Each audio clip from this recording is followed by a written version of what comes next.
आज की क्लास में हम लोग जो बात करेंगे किसको लेके बात करेंगे, हार्डी के नावल को लेकर के बात करेंगे। अगर आपको याद होगा इसके पहले हार्डी की लाइफ, हार्डी का जो और भी चीजें थी उसे मैंने कवर किया था, but in today's class we are going to cover some important novels of Hardy, Hardy का कुछ इंपॉर्टेंट नॉवेल्स को लेकर के। तो एक तो सबसे पहला चीज कि उनका एक नॉवेल है जो the poor and the lady करके, जो पहला नॉवेल था, लेकिन ये कभी पब्लिश नहीं हुआ था। तो the poor and the lady, ये आपको ध्यान में रखना, अगर कभी पूछा जाता है क्या रहा है, ये हार्डी का पहला नॉवेल था बट इट डिडेंट पब्लिश, ये कभी पब्लिश नहीं हुआ। इसका मतलब ये केवल मैन्युस्क्रिप्ट में था, हैंड रिटन, हैंड रिटन ही था। और उसमें था, बाकी जो है आपको कहीं से ऐसा वो नहीं है कि उसमें वो रहा होगा। तो you will come to know कि ये जो उसमें क्या रहा है कि एक जो उनका ये नावल रहा है खास करके, this particular novel which I am discussing with you, जो आपसे डिस्कस हो रहा है, कि एक उनका ये नावल था, ये कभी पब्लिश नहीं हुआ। तो उसका क्या नाम है, the poor man and the lady, the poor man and the lady, ये एक चीज रहा है। दूसरा चीज आपको ये ध्यान में रखना कि एक उनका जो फेमस नावल, जहां से उनका रियली में एज अ नावलिस्ट जो इस्टेब्लिश होते हैं, वो क्या है, वो है under the green would tree, under the green would tree. और अगर आप देखेंगे कोलन करके आगे है a rural painting of the Dutch school, और rural painting of the Dutch school, कुछ अगर ना याद रहेगा तो under the green would tree, यहाँ से वो इस्टेब्लिश होते हैं एज अ नावलिस्ट। यह जो नावल है ये पब्लिश होती है, और you will come to know कि इसमें भी हार्डी का नाम नहीं आता। जब ये पब्लिश होती है तब हार्डी ने अपना नाम इसमें नहीं लिखा था, एनोनिमस था। एनोनिमस मतलब ये नहीं पता था इसका आथर कौन है। तो ये भी चीज ध्यान में रखिएगा, पहली जो उनकी नावल थी वो तो कभी पब्लिश नहीं हुई। जो दूसरी नावल आई है वह उनके नाम से नहीं पब्लिश हुई थी, वो एक गुमनाम के रूप में। होता क्या है, शुरुआती दौर में जब आदमी लिखता है या कोई काम करता है तो उसको ये लगता है कि कहीं ये वर्क अच्छा हो या ना हो, लोग क्या कहेंगे, तो इस तरह का एक फियर होता है। तो शायद हार्डी के मन में भी ऐसा रहा होगा कि मैं कोई स्टेब्लिश राइटर नहीं, what the people will think. तो उन्होंने बगैर अपना नाम मेंशन किए हुए इसका इसको पब्लिश कराया, लेकिन ये उन्हीं की नावल है। और नावल का क्या नाम है, under the green would tree. ये नावल कब पब्लिश होती है, 1872 ईस्वी में। So you will come to know under the green would tree, it publish in 1872। और यह जो है हार्डी का नावल रहा जो काफी इम्पोर्टेंट रहा है। और जो पब्लिश होता है तो विदाउट हिज नेम पब्लिश होता है। और ये जो है विसेक्स सीरीज की शुरू होने वाली पहली नावल रही है। ये पॉइंट भी बहुत इंपॉर्टेंट है। जो वेसेक्स सीरीज का पूरा नॉवेल है, जिसमें हार्डी ने अपने नॉवेल में जो सेटिंग दिखाई है, what ever he tells, what ever he narrates, what ever he depicts regarding Wessex. Wessex मैंने आपको बताया था कि एक इमेजिनरी प्लेस है, और वह इमेजिनरी प्लेस उनके अपने जो डॉर्चेस्टर जो जगह थी जहाँ पे वो पैदा हुए थे वहां को वो करता है। तो उस प्लेस को लेकर के अगर आप देखेंगे कि ये चीजें रही है। तो हार्डी का जो ये नॉवेल है, इट्स हाईली सिग्निफिकेंट, 1872 में पब्लिश हुआ, बगैर इनके नाम के वो चीज पब्लिश होती है, और वेसेक्स सीरीज का ये पहला नॉवेल होता है। मतलब वेसेक्स सीरीज यहीं से डिस्क्राइब किया जाता है। And you will come to know कि हार्डी ने पहले इसको ये सोचा था कि वो इसको एक नाम देंगे, क्या नाम देंगे, the Mellstock quire. Hardy ने सोचा था इस नावल को एक नाम देंगे, क्या नाम देंगे, द मिल स्टॉक क्वायर। लेकिन उसके बाद जो है उन्होंने इसकी जो टाइटिल थी उस पार्टिकुलर टाइटिल को एज यू लाइक इट से लिया है। ये एक और इम्पोर्टेंट क्वेश्चन है, उन्होंने इसकी टाइटिल को कहाँ से लिया हुआ है, एज यू लाइक इट जो प्ले है विलियम शेक्सपियर का, वहां से लिया गया है। और उसके एक्ट सेकेंड सीन फिफ्थ में ये लाइन है under the green wood tree का, वहां पे मेंशन है। तो कुछ बेसिक बातें हैं कि हार्डी का जो लिटरेरी करियर या एज अ नॉवलिस्ट जो वो मार्केट में आते हैं या इस्टेब्लिश होते हैं, वो under the green wood tree से आते हैं। लेकिन उसमें उन्होंने अपना नाम डायरेक्ट मेंशन नहीं किया, उन्होंने अपना नाम नहीं लिखा, और वो बगैर के नाम के पब्लिश होती है। उसके बाद आप ये देखेंगे कि ये इससे वो इस्टेब्लिश होते हैं। और जो वेसेक्स सीरीज रही है उस वेसेक्स सीरीज का यह पहला नावल था। वेसेक्स क्या है, एक इमेजिनरी प्लेस है, और वह प्लेस किसको रिफर करता है, जहाँ पे उनका जन्म हुआ था। जन्म कहाँ पे हुआ है, डॉर्चेस्टर इन डॉरिस में उनका जन्म हुआ था। तो वह उसको रिफर करता है। और वहाँ की जो कल्चर है, जो आबो हवा है, जो लोग हैं, उनकी जो सोच है, उन सब चीजों को जो है हार्डी ने अपने नावल में जगह दी है। So you find Dorchester in Dorset England. और you will come to know कि वेसेक्स सीरीज का पहला नावल 1872 में पब्लिश हुआ। उसको वो चाहते थे दूसरी टाइटल देना, लेकिन बाद में उन्होंने इसकी टाइटल फाइनल की। और टाइटल उन्होंने कहाँ से लिया? एज यू लाइक इट, जो शेक्सपियर का प्ले है, वहां से उसको उन्होंने इस टाइटल को लिया हुआ है। और आप देखेंगे कि जो पूरा प्लॉट है या पूरा प्लॉट मूव करता है किसके इर्द गिर्द? चर्च म्यूजिशियंस के इर्द गिर्द। ये पूरा चर्च म्यूजिशियन है, उनके इर्द गिर्द जो है वो मूव करता है, जिनका नाम है the Mellstock parish quire करके है। उसमें एक कैरेक्टर है डिक डेवी, और वो रोमांटिकली इंटेंजल्ड हो जाते हैं with a comely new school mister Fancy Day. तो इसका मतलब है कि अगर आप देखेंगे कि पूरा नॉवेल किसके इर्द गिर्द मूव करता है, you will come to know कि the whole novel moves around the activities of a group of church musicians.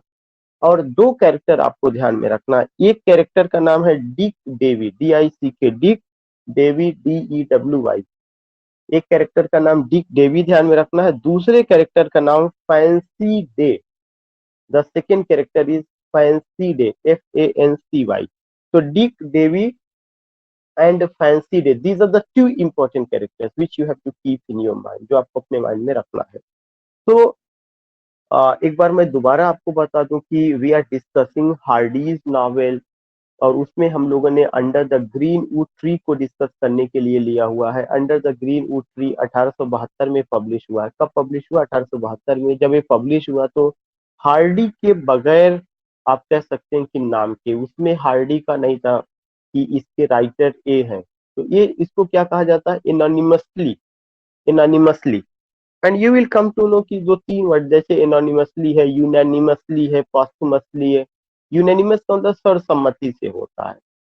Anonymous मतलब गुमनाम, उसका आथर का पता नहीं था। तो इसमें भी आप देखें अंडर द ग्रीन ट्री जब 1872 में पब्लिश हुआ तो इसके आथर का नाम नहीं पता रहा, या उन्होंने अपना नाम नहीं मेंशन करा है। क्या रीजन था क्या नहीं, ईश्वर जाने। लेकिन you will come to know ये चीज नहीं है। ये विसेक्स सीरीज का पहला नावल है। दूसरा चीज रीजनल नावल का खूबसूरत एग्जाम्पल है। तीसरा पॉइंट अगर आप देखेंगे कि अ, इसके अलावा इसका जो टाइटिल है वो शेक्सपियर के एज यू लाइक इट से लिया गया है। जो शेक्सपियर की कॉमेडी है, जो उनका प्ले है, वहां से लिया गया है। और हार्डी पहले इस नावल को नाम देना चाहते थे the Mellstock quire. The Mellstock quire, क्योंकि इसमें जो है अगर आप देखेंगे कि पूरा एक ग्रुप ऑफ सिंगर्स या church musician, group of church musicians हैं, उनको लेकर के बात की गई है। और इसमें एक कैरेक्टर है Dick Dewy, DICK, Dick Dewy, DEWY। Dick Dewy character है, उनका अफेयर फैंसी डे से होता है, जो स्कूल मिस्ट्रेस है, उनको लेकर के यहाँ पे बात की गई है। डिक डेवी का अफेयर किससे होता है? डिक डेवी का अफेयर फैंसी डे से होता है, FANCY, फैंसी डे। उन चीज को लेके बात की गई है। Now going to take the second novel. अब हम लोग दूसरे नावल पे बात करें जिसका नाम है far from the madding crowd. You will come to know कि जो far from the madding crowd है, इट पब्लिश इन 1874। कब पब्लिश हुआ है? 1874 में पब्लिश हुआ है। और जब आप देखते हैं कि यह 1874 में पब्लिश होता है तो what do you find here? आपको यहाँ पे क्या चीज देखने को मिलती है? सबसे पहला चीज की यह हार्डी का फोर्थ नावल है, और ये काफी सक्सेसफुल रहा है। हार्डी का ये जो नावल था काफी सक्सेसफुल रहा है। और सबसे पहली बार ये कॉर्न हिल मैगजीन में पब्लिश होती है। कौन सी मैगजीन में? Cornhill. तो we are just taking another novel of Hardy, that is far from the madding crowd. Far from the madding crowd जो नॉवेल है, इसकी जो टाइटिल है वो कहाँ से ली गई है? वो जो है थॉमस ग्रे के LG written in a country churchyard से ली गई है। उसके पहले जो मैंने नावल आपको पढ़ाया under the green would tree, उसकी टाइटल कहाँ से ली गई है? उसकी title as you like it से ली गई है। Under the green would tree भी रीजनल नावल है, उसकी सेटिंग वेसेक्स में दिखाई गई है। Far from the madding crowd भी रीजनल नावल है, और इसकी सेटिंग भी कहाँ दिखाई गई है, वेसेक्स में दिखाई गई है। ये दो बातें क्लियर रखना है। तीसरा चीज की जो far from the madding crowd है, ये पहले मैगजीन में पब्लिश होती है एक सीरियल में कि आज कुछ इसका अंश आया, फिर एक हफ्ते बाद कुछ उसका अपना अंश आया। तो जिस मैगजीन में आई थी उसका क्या नाम है, कॉर्नहिल मैगजीन। और जब ये मैगजीन में पब्लिश होती तब वहां पर भी हार्डी ने अपना नाम नहीं दिया था। जब किताब की शक्ल में होती है तब तो हार्डी के नाम के साथ आती है, लेकिन जब कॉर्नहिल मैगजीन में आती है तब हार्डी ने अपना नाम नहीं दिया था। ये चीज ध्यान में रखना है। दूसरा चीज जो है, द नावल इज द, हाँ, और जो नावल है ये कहाँ पे, वही वेसेक्स में इसका सेटिंग है, साउथ वेस्ट इंग्लैंड। और हार्डिन इसका टाइटल कहाँ से लिया गया है, थॉमस ग्रे का elegy written in a country churchyard से लिया है, वहां से इसको किया गया है। और अगर आप देखेंगे कि इसमें जो विलेज एरिया के जो लोग हैं, जैसे वहां पे ये दिखाने की कोशिश की गई है, far from the madding crowd. Mad का मतलब पागल, क्राउड माने भीड़, पागलों की भीड़ से दूर। तो जो पागलों की भीड़ से दूर, ये पागलों की भीड़ किसको कहा गया था, शहर में रहने वाले लोगों को प्रोबेबली। उससे दूर गांव में जाकर के वो दिखाते हैं। और यही सारी चीज अगर आप देखेंगे कि थॉमस ग्रे की elegy elegy written in a country churchyard में भी ये बात रही है, वहां पर भी।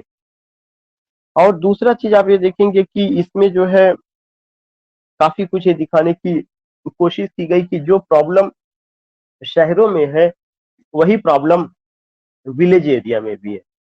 जैसे the people are mad, those who are living in city area, the same thing we find also in village area. Village area में भी वायलेंस है, विलेज एरिया में भी डाउनफॉल ऑफ मॉरल वैल्यूज है, डिग्रेडेशन ऑफ मॉरल वैल्यूज है, goodness virtue की कमी है, ह्यूमनिज्म की कमी है। This things we find. उनका ये कहना था कि जो है प्रॉब्लम्स हम सिटी लाइफ में देखते हैं, to some extent the same problem we find, but to some extent the same problem we find in village area। कुछ ऐसी प्रॉब्लम हम विलेज एरिया में भी देखते हैं। इसमें आपको ये ध्यान में रखना है कि बाथशेबा जो है इसकी हीरोइन है। बाथशेबा के अलावा गैब्रियल ओक है और कैरेक्टर्स भी इसमें रहे। तो you will come to know कि ये सब के सब जितना भी बातें इसमें की जा रही हैं, कि वेसेक्स है, far from the madding crowd है, बाथशेबा है, गैब्रियल ओक को लेकर के जिक्र है। और कैसे जो है एक ट्रायंगल रिलेशनशिप दिखाया गया है कि बाथशेबा जो हीरोइन है वह इंडिपेंडेंट है, इकोनॉमिकली स्ट्रांग है। शुरू में ऐसा नहीं रहता, बाद में ऐसा होता है। और उसको जो है क्या किया जाता है कि उसको काफी हद तक आजादी दी जाती है कि तुम अपना भविष्य खुद चुनो, लेकिन उसको भविष्य को चुनने में गलती हो जाती है। जिस आदमी को वह समझती है काफी अच्छा इंसान है, वह ड्रिंक कर रहता है। तो एक पूरी कहानी है जो यहाँ पे आपको कवर करना पड़ेगा। मैं आपको एक इंफॉर्मेशन दे रहा हूँ, लेकिन आपको इसकी समरी जो है क्या करनी पड़ेगी, विकीपीडिया से या कहीं और से आपको कवर करना पड़ेगा। या जो है what ever the other book you have, अगर उसके सोर्सेज वहां पर आपको मिलते हैं जिसमें अपने कुछ ऑब्जेक्टिव क्वेश्चन या कुछ और चीजें रहती हैं, वहां से आप उसको कर सकते हैं। मैं आपको आज की क्लास में इंफॉर्मेशन दे रहा हूँ, I am giving you information. लेकिन इसके बाद मैं कुछ नॉवेल्स को डिटेल में समरी के साथ आऊंगा, कुछ नॉवेल्स को डिटेल में मैं समरी के साथ। Today I am going with information कि the return of the native में क्या क्या होता है, और return of the native, sorry, far from the madding crowd में क्या क्या होता है, बादशेबा का है, उसका सेटिंग कहाँ पर है, गैब्रियल ओक कैरेक्टर है, और रीजनल नॉवेल कैसे, जब क्योंकि सेटिंग वेसेक्स में है, टाइटल कहाँ से लिया गया, फार फ्रॉम द मैडिंग क्राउड से लिया गया है। दीज थिंग्स से बी फाइन। उसके अलावा आप देखेंगे कि बादशेबा इसमें एक गीत गाती है। उस गीत को मैं यहाँ मेंशन करूंगा, for his bride a soldier sought her and a winning tongue had he on the banks of Ellen water, none was gay as she। Means gay ही है चार्मिंग। तो you will come to know कि ये जो line है बादशेबा के द्वारा बोला गया है, and you will also get it in Hardy का जो वर्क है जो मैं बता रहा हूँ वहां पे है। तो उसमें ऐसा कुछ नहीं, लेकिन बादशेबा हीरोइन है, गैब्रियल ओक इसमें एक इम्पोर्टेंट कैरेक्टर है, और भी कैरेक्टर्स हैं। तो इसको ले करके हम लोगों को डिटेल में आना पड़ेगा, तब हार्डी का वर्क जाके कंप्लीट होगा कि कुछ नॉवेल्स को लेके। बट एट अ ग्लांस में क्या क्या चीजें इंपॉर्टेंट है, कौन कौन सी चीजों को आपको कवर करना है, उस पर हम लोग बात कर रहे हैं। उनका जो एक और नॉवेल है जिसका नाम है the return of the native. Return of the native जो है, ये जो नॉवेल है इनका, ये बेलग्रेविया मैगजीन में पब्लिश होता है। इसमें पब्लिश होता है Belgravia, BELGRAVIA। It published in Belgravia magazine. और इसके पब्लिश होते ही ऐसा कहा जाता है कि काफी कुछ सेंसेशनलिज्म हो गया लोगों में, मतलब एक रोमांच सा आया कि हार्डी ने इतना अच्छा नावल लिखा है, क्योंकि इसमें कंट्रोवर्शियल थीम भी थी। और हार्डी को काफी परेशानी उठानी पड़ी इसको पब्लिश कराने में, the return of the native को पब्लिश कराने में उनको काफी परेशानी उठानी पड़ी थी। इसमें एक कैरेक्टर है Egdon Heath, EGDON, Egdon Heath, HEATH, Egdon Heath. अगर आपको याद होगा मैंने दो कैरेक्टर का नाम बताया, गैब्रियल ओ और बाथशेबा। इसमें मैंने बताया था आपको, अभी मैंने बताया था, that was the that was from the madding crowd. उसके पहले मैंने दो कैरेक्टर बताया था, डिक डेवी और Fancy Day under the green would tree. Dick Dewy और कौन सा, Fancy Day under the green would tree. अभी मैंने आपको एक और कैरेक्टर का नाम बताया है, और उस कैरेक्टर का नाम मैंने आपको क्या बताया, एग्डन हीथ। जो एग्डन हीथ है ये the return of the native के हैं। एग्डन हीथ जो कैरेक्टर है, you will come to know कि ये लीडिंग तो कैरेक्टर है, और उसमें ऐसा सम पीपल से कि उनको जो है ये कहा जा सकता है कि the angel in the house. एक एग्डन हीथ को एक आप कह सकते हैं कि टॉमेसिन योब्राइट, नॉट एग्डन हीथ, मतलब एक चीज वो एक कैरेक्टर है, लेकिन आप ऐसा कह सकते हैं कि बहुत ही अच्छी मेंटेलिटी नहीं है एग्डन हीथ का। एग्डन हीथ का जो कैरेक्टर है वो बहुत अच्छी मेंटेलिटी का नहीं है। जो टॉमसन ईओ ब्राइट एक कैरेक्टर है, टॉमसन ईओ ब्राइट को क्या कहा गया है, the angel in the house कहा गया। हाउस का मतलब नावल की, पूरे जो नावल है उनमें से एक बहुत अच्छे कैरेक्टर है, और उनका क्या नाम है, Thomasin Yeobright. So when you talk about these novels, तो आपको उसका सेटिंग, आपको उसका सिचुएशन, क्या चीज को लेकर के रखा गया है, क्या बुना गया है, एक ग्लांस, एट अ ग्लांस में हम लोग उस पर बात कर रहे हैं। तो the return of the native में you are getting these points, and what you are getting these things. उसके बाद आपका क्या है, now the next novel is the mayor of Casterbridge. लेकिन उसके पहले मैं आपको ये बता दूं कि the return of the native में मैंने एक कैरेक्टर बताया, Egdon Heath, EGDON HEATH। Egdon Heath बहुत अच्छे कैरेक्टर नहीं माने जाते हैं। दूसरा चीज, इसी में एक कैरेक्टर है टॉमसन ईओ ब्राइट, उनको the angel in the house कहा गया। क्या कहा गया, the angel in the house. Now the next character, the mayor of castor bridge. जो मेयर ऑफ कैस्टर ब्रिज है 1886, कब आती है नॉवेल, 1886 में आती है।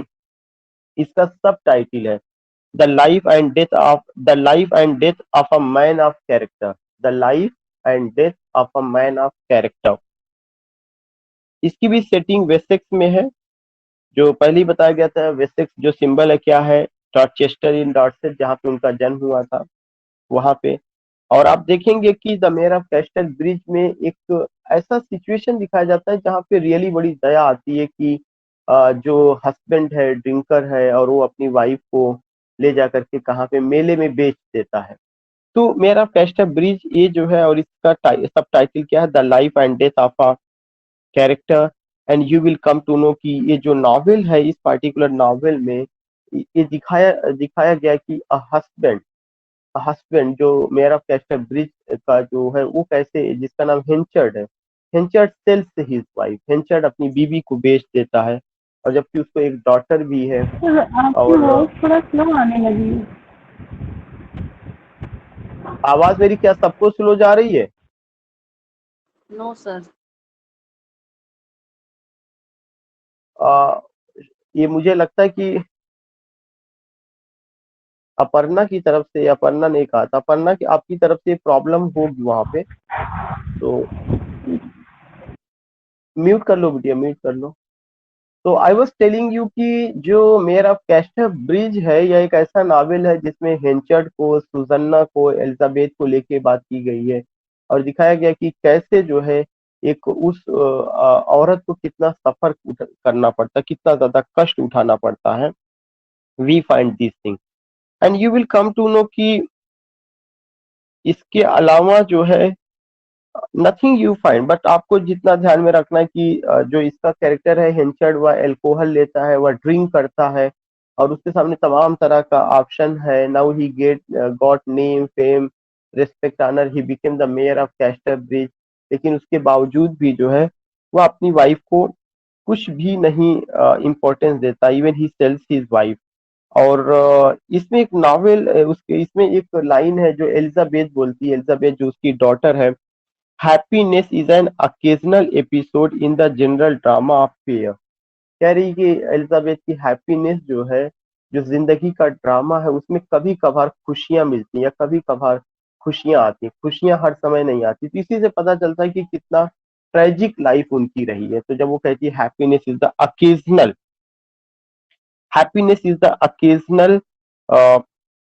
Episode in the general drama of fair, so you find this point. ये एक इंपॉर्टेंट पॉइंट ये रहा जो मेरा कैस्टर ब्रिज को लेकर के हम बात कर रहे हैं ना। उसके बाद जो है एक और नॉवेल है द वुडलैंडर्स। द वुडलैंडर्स को लेकर के आपको ये ध्यान में रखना है कि ये किसमें आई है। ये भी पहले छोटे छोटे अंश में आई हुई है और किसमें, मैकमिलन मैगजीन में सबसे पहली बार आई हुई है और 3 वॉल्यूम्स में इन 1887 में। इसका सेटिंग भी वेसेक्स में ही है और इसमें जो है एक स्मॉल वुडलैंड को दिखाया गया है जिसका नाम है लिटिल हिनटॉक। लिटिल हिनटॉक, एक छोटे से वुडलैंड को दिखाया गया जिसका नाम क्या है, लिटिल हिनटॉक है वहां पे। और वहां पे आप देखेंगे कि जो ऑनेस्ट वुड्समैन है वो लोग रहते हैं। उनमें से उस ऑनेस्ट ऑनेस्ट वुडमैन में एक कैरेक्टर है गाइल्स विंटर बॉर्नी करके, और दूसरी है ग्रेस मेलब्रुइट करके। यू कैन जस्ट अंडरस्टैंड कि पूरा का पूरा एक जो विलेज लाइफ है, जो विलेज एरिया है, उन सारी सिचुएशंस को लेकर के इसमें बात की गई है, खास करके इस नावल में जो द वुडलैंडर्स है। तो द वुडलैंडर्स, इसकी भी सेटिंग कहाँ पर है, वेसेक्स में है। नावल कब लिखा गया है, 1887 में लिखा गया है। किसमें पब्लिश हुआ है, मैकमिलन मैगजीन में सबसे पहली बार पब्लिश हुआ है। और इसमें जो है ऑनेस्ट वुड्समैन को लेकर के बात की गई है, जिसमें एक कैरेक्टर है गाइल्स विटर बॉर्न करके हैं और उनकी स्वीट हार्ट है ग्रेस मिलबरी करके है, और एक न्यूमैन फ्लार एक कैरेक्टर है। All these things you find कि ये लोग रहे हैं। तो एक लाइफ को, एक ऐसा लाइफ जो विलेज एरिया का है, उसको लेकर के यहाँ पे बात की गई है। इसके बाद उनका एक और फेमस नॉवेल है Tess of the d'Urbervilles. हमेशा ध्यान में रखिएगा, टेस से क्वेश्चन आता है, फॉर फ्रॉम द मैडिंग से क्वेश्चन आता है, और इसके अलावा एक आपका मेयर ऑफ कैस्टर ब्रिज से क्वेश्चन आता है। तो जो नेक्स्ट नॉवेल है Tess of the d'Urbervilles, you will come to know कि इसका सब टाइटल है a pure women. Tess heroine है, उसको सिड्यूस किया जाता है कई बार और एक गरीब परिवार से बिलोंग करती है। बाद में वह सिड्यूसर को जो है कत्ल कर देती है और उसी को ही जो है कैपिटल पनिशमेंट दे दिया जाता है, जबकि उसके साथ इतना अत्याचार हुआ। तो यह सोसाइटी पर एक क्वेश्चन करती है। तो जो टेस of the D Uber wild a pure woman is a novel publish by the British illustrated newspaper. यह जो है British illustrated newspaper the graphic में पब्लिश हुआ है। जितना चीजें बताई जा रही कौन से किस न्यूज़पेपर में पब्लिश हुआ, उसे आपको ध्यान में रखना। किसमें पब्लिश हुआ, द ग्राफिक नाम के न्यूज़पेपर में पब्लिश हुआ है। और you will come to know इस पर मूवी भी बनी हुई है। हिंदी में एक मूवी थी दुल्हन एक रात की, तो वो भी जो है इसी पर बनी हुई है जो 1967 में बनी थी। और इसके अलावा जो है एक क्रिटिक है जिनका नाम था एच सी डफिन। एच सी डफिन एक क्रिटिक है, उन्होंने इसको एक टाइटल दिया हुआ है अ सोल्स ट्रेजिडी करके। तो इसका एक तीसरा टाइटल भी अ सोल्स ट्रेजिडी। एक तो title Tess of the d'Urbervilles है, उसके अलावा उसी को अ प्योर वुमन भी कहा जाता है। एक का पब्लिश हुआ है 1891 में और किसमें, द ग्राफिक मैगजीन में, द ग्राफिक न्यूज़पेपर में पब्लिश हुआ है। इसके ऊपर एक मूवी बनी है जिसका नाम है दुल्हन एक रात की, इंडिया में जो बनी है, और भी बना होगा। और इसमें मॉडर्निज्म की झलक मिलती है, क्योंकि ये विक्टोरियन एज के थे, तो मॉडर्न विक्टोरियन एज कैसे बदल रहा है, कैसे हम मॉडर्न एज में जा रहे हैं, उसकी एक झलक यहाँ पे देखने को मिलेगी। ये क्रिटिक है एच सी डफिन। एच सी डफिन ने इसका एक सब टाइटल दिया हुआ है, और उस सब टाइटल का क्या नाम है, एच सी डफिन ने जो सब टाइटल दिया हुआ है उसका नाम है अ सोल से ट्रेजिडी उसमें। और इसमें दिखाया गया है कि जो टेस है जो गांव की एक आप कह सकते हैं कि एक अनएजुकेटेड गर्ल है जिसके सामने माँ बाप के सामने रोजी रोटी की समस्या, उसके सामने जब वो रोजगार की तलाश में निकलती है तो कैसे उसको सिड्यूस किया जाता है, एक बार नहीं कई कई बार, और वो जो है फिर बाद में उस आदमी का कत्ल कर देती है। लेकिन जो सिस्टम है, लॉ और ऑर्डर जो था वो कितना ज्यादा गड़बड़ तक उसके बारे में नहीं सोचता और उसी को ही कैपिटल पनिशमेंट दे देता है। तो यह एक बहुत इंपॉर्टेंट पॉइंट है। और इस नॉवेल में एक लाइन है, here we suffer grief and pain, यानी कि इस धरती पर हमें केवल कष्ट और कष्ट ही मिलता है। Here we meet to part again, यहाँ हमारी मुलाकात होती है केवल एक दूसरे से जुदा होने के लिए। In heaven we part no more, लेकिन आसमां में या स्वर्ग में हमें कोई एक दूसरे से अलग नहीं कर सकता है। तो एक दर्द है इस लाइन में, और आप बखूबी देख सकते हैं कि एक पेन है, एक कशिश है कि ये इस दुनिया में केवल एक दूसरे से लोग अलग हो जाते हैं, मरने के बाद स्वर्ग में कोई हमें अलग एक दूसरे से नहीं कर सकता। तो यह एक खूबसूरत लाइन है जो यहाँ पे बोली गई, कहाँ पे बोली गई, टेस्ट में बोली गई है। उसके बाद एक आपका नेक्स्ट प्ले है जूड द ऑब्स्क्योर। जूड द ऑब्स्क्योर जो इनका नॉवेल है, नॉट प्ले, जो नॉवेल है, यह इनका जो है लास्ट कंप्लीटेड नॉवेल रहा है। और आप ये देखेंगे कि इसको बैन कर दिया गया था। क्यों? इसमें ऑब्ससेनिटी की बात की गई है, इनडिसेंसी की बात है, और कोई भी पब्लिशर इसको पब्लिश करने को तैयार नहीं था। और ये 1894 में पब्लिश होती है, बुक के रूप में 1895 में आती है। इसका इसका जो प्रोटेगनिस्ट है उसका नाम है जूड फॉली। जो नावल का नाम है वो नावल का नाम किसके नाम पर रखा गया है? प्रोटेगनिस्ट के नाम पे, जो सेंट्रल कैरेक्टर है।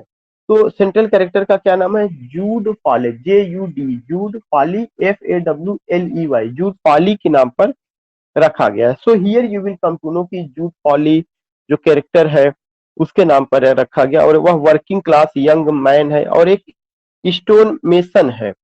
और वह देखता है कि ये ख्वाब की वह स्कॉलर बनेगा, लेकिन जो उसकी मेन कैरेक्टर है कजिन सू ब्राइड हेड,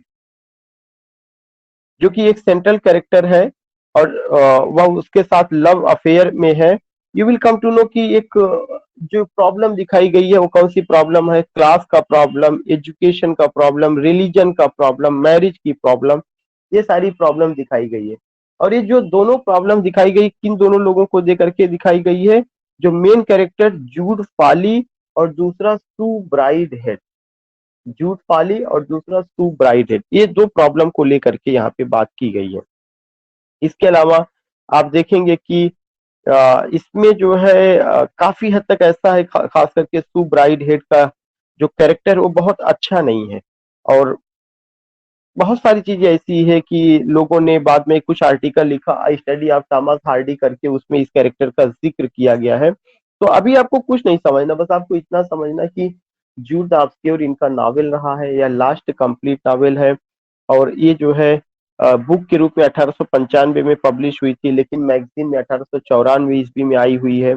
इसका जो प्रोटेगनिस्ट है वो क्या है? जूड फाली और एक और कैरेक्टर सू ब्राइड हेड है, उनके बीच के अफेयर को दिखाया गया है। और तमाम प्रॉब्लम है इसमें, क्लास की प्रॉब्लम है, एजुकेशन की प्रॉब्लम है, रिलीजन की प्रॉब्लम है, मैरिज की प्रॉब्लम है, इन सब चीजों को लेकर के। सेक्सुअलिटी ये भी एक थीम इसमें रहा है, जहाँ पे दिखाया गया है। और इसमें इनडिसेंसी थी, ऑब्स्टिनिटी थी, और इसको बैन कर दिया गया था। इसके अलावा हार्डी ने कहा था कि it's a story of deadly fresh war waged between flesh and spirit. यह जो नॉवेल है यह एक ऐसी स्टोरी है जिसमें डेडली फ्रेश वार है, एक वॉर को लेकर के इसमें रहा है। और यह किसको? फ्लेश और स्पिरिट को, एक जीवित आदमी और उसकी उसकी स्पिरिट, उसकी जो अंतरात्मा है, उसके बीच का जो संघर्ष है, इसमें उस बात को दिखाया गया है। तो इस तरह से आप देखते हैं कि उसको लेकर के यहाँ पे बात की गई है, या इस तरह का नावल रहा। तो Jude the obscure, far from the madding crowd, mayor of Casterbridge, और अभी आपको और बताया गया the return of the native. और इसके अलावा एक और नावल था Tess of the d'Urbervilles. ये 5 नावल बहुत ज्यादा आपको ध्यान में रखना, Jude the obscure, Tess of the d'Urbervilles, the mayor of Casterbridge, far from the madding crowd. Now एक उनका और है novel, a pair of blue eyes. Pair of blue eyes जो है 1873 में पब्लिश होती है।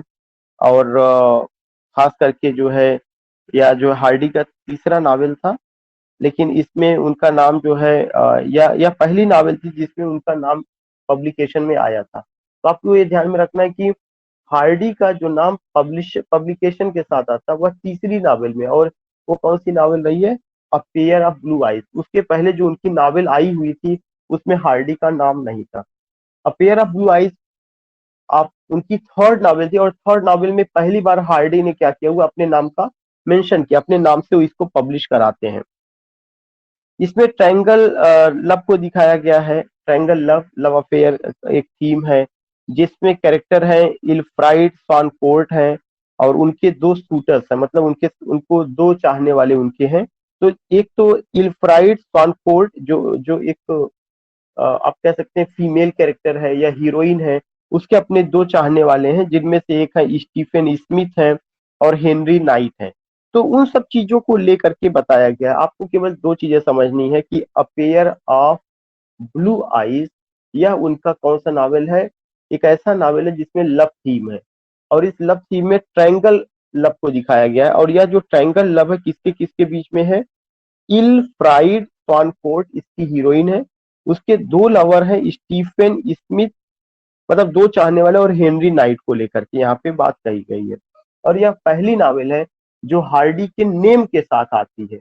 उसके पहले अगर आपको याद होगा under the green wood tree आया हुआ था, उसमें हार्डी का नेम नहीं था, या हार्डी के नाम के साथ नहीं पब्लिश होता, वह एनोनिमसली पब्लिश होता है। उसके अलावा एक और उनका नावल है द ट्रम्पेट मेजर करके, द ट्रम्पेट मेजर एक और नावल था, द ट्रम्पेट मेजर। यह भी हार्डी का नावल है, 1880 में पब्लिश होता है, और यह एक हिस्टोरिकल नावल है। ये चीज ध्यान में रखिएगा, the trumpet measure this is a historical novel. इसकी जो हीरोइन है एनी गारलैंड है, और इसमें उनके साथ भी थ्री शूटर्स हैं, उनके तीन रिश्ते उनके लिए आए हुए हैं। जॉन लवबेक करके हैं, और आप देखेंगे बॉब हैं, और फेस्टस डेरी मैन है। इस तरह से करके इसमें दिखाया गया, और इसमें नेपोलियन के अटैक को लेकर के जिक्र किया गया है। तो एक तो हिस्टोरिकल नॉवेल है, उसकी जो हीरोइन है एनी गारलैंड है, और उसके थ्री शूटर्स हैं, और इसमें जो है ये चीज दिखाया गया है कि नेपोलियनिक वार को लेकर के बात कही गई है। उनका एक जो नेक्स्ट नॉवेल है that is what two on a tower, two on a tower करके है, is a novel classified as a, एक रोमांस है इसमें। और इसमें बहुत ज्यादा आपको ध्यान में नहीं रखना, बस इतना ही ध्यान में रखना है कि यह एक उनका माइनर वर्क माना जाता है, कोई बहुत इंपॉर्टेंट नहीं है। टू ऑन अ टार 1882 में आया, और यह रोमांस है। बस इतना ही आपको ध्यान में रखना है। बाकी और कुछ चीजें रही हैं उसमें, बहुत ज्यादा नहीं। एक उनका और नॉवेल है डेस्परेट रेमेडीज थी, जो एनोनिमसली पब्लिश हुई थी टिंसली ब्रदर्स के साथ। आ, और द डायनेस्ट उनका लिरिकल ड्रामा है। ये मैंने बात किया था, नेपोलियन 1904 में आई है, 1906 1908 में तीन बार पब्लिश हुई है, 1904 1906 1908। और यह क्लोजेट ड्रामा का एग्जाम्पल है, लिरिकल ड्रामा का एग्जाम्पल है, जिसमें नेपोलियनिक वार को लेकर के, वाटरलू के युद्ध को लेकर के उसमें जिक्र किया गया है। एक उनकी famous tragedy the famous tragedy of queen of Cornwall करके, ये भी उनका पोइटिक ड्रामा जो 1923 में आई हुई है। तो इसको लेकर के वहां पे बात की गई है। तो इन दिस वे की पूरा का पूरा उनका जो सिचुएशन था, अगर आप देखेंगे एज अ नॉवलिस्ट ज्यादा फेमस थे। द डायनेस्ट उनका लिरिकल ड्रामा या क्लोजेट ड्रामा रहा, जो नेपोलियन बोनापार्ट को और वाटरलू का जिक्र किया गया है, और यह तीन हिस्सों में आती है, 1904 1906 और 1908 में आती है। इसके अलावा अगर आप देखें कि उनकी पोयम्स है, वेसेक्स पोयम्स उनका है जो 1998 में आई है। Poems of the past and the present 1901 में आई है। और सटायर्स ऑफ सरकमस्टांस 1914 में आई है। मोमेंट्स ऑफ विजन 1917 में आई है। तो उनके कुछ कलेक्शन ऑफ द पोयम रहे हैं, और वो चीज उतना इंपॉर्टेंट नहीं जितना ये इंपॉर्टेंट है। उनकी इंपॉर्टेंट पोयम कौन सी थी? उनकी इंपॉर्टेंट पोयम आफ्टर वर्ड्स है। उनकी इंपॉर्टेंट पोयम आपका ड्रमर हॉज है। उनकी इंपॉर्टेंट पोयम आपका एक है जिसका नाम है आफ्टर वर्ड्स के बाद एक और पोयम डार्कलिंग थ्रश है। एक पोयम उनका टू एन अनबॉर्न पापा चाइल्ड है। तब कन्वर्जेंस ऑफ ट्वेंस है। और ये सब कुछ उनकी इंपॉर्टेंट पोयम्स थी जो हमें पता होना चाहिए। तो उन्होंने पोएट भी थे, नॉवेलिस्ट भी थे। उनके का एक लिरिकल ड्रामा भी आया हुआ था, एक उनका जो है ट्रम्पेट मेजर करके हिस्टोरिकल नॉवेल आया हुआ था। All these things you find. तो ओवरऑल क्लास को बाइंड अप करने से पहले मैं फिर से आपको बता दूं कि आपको जिन चीजों पे ध्यान में रखना है वो कौन कौन सी चीजें। Far from the madding crowd number 1, Tess of the d'Urbervilles number 2, number 3 आपका जो है mayor Casterbridge, number 4 Jude the obscure. ये 4 नॉवेल है। और रिटर्न ऑफ द नेटिव पे भी हम लोग बात कर सकते हैं। थोड़ा बहुत अपेयर ऑफ ब्लू आइज को भी लेके देखा जा सकता है। नॉवेल पे ज्यादा बात करनी है उनका। बाकी जो उनका द डायनेस्ट लिरिकल ड्रामा है 1904, 1906, 1908 में आया हुआ क्लोजेट ड्रामा का एग्जाम्पल है। उसमें जो है नेपोलियन बोनापार्ट का जिक्र किया गया है, और जो वॉर हुआ था उस चीज का भी जिक्र है। और इसके अलावा उनका कलेक्शन ऑफ स्टोरीज भी रहा है, उनका कलेक्शन ऑफ पोएम्स भी रहा है। तो जो कलेक्शन ऑफ पोएम्स रहा है वो तो आप किताब खोलेंगे तो आपको खुद ब खुद उसमें दिया है कि ये उनका कलेक्शन ऑफ पोएम्स रहा है, उसमें वो करना है। तो उसके अलावा कुछ नहीं, बाकी कुछ पोएम्स के नाम मैंने आपको बताए हुए, वो आपको ध्यान में रखना है। तो एट अ ग्लांस में ये चीजें खत्म हो गई हैं। इसके अलावा आप जितना भी कर सकिएगा, इससे लेकर के कुछ और बातें हम लोगों ने पहले भी लेक्चर पढ़े हुए हैं, वहां पे बातें हुई थी। और अगर आपको जो भी समय मिलेगा उसके अकॉर्डिंग आप लोग थोड़ा थोड़ा करके इसकी स्टोरीज जो बताई गई है वो आप अपने आप से देखते रहिएगा। बाकी कुछ स्टोरीज कुछ मैटर्स मैं आपको डिटेल में भेजूँ। ठीक है जी। किसी को कुछ कहना? हेलो। जी। हेलो जी सर, आज मैडम। आप कानपुर जी में मैडम। हैं? आज आप हाँ कानपुर? हम हाँ हाँ कानपुर। ठीक ठीक, 10 मिनट।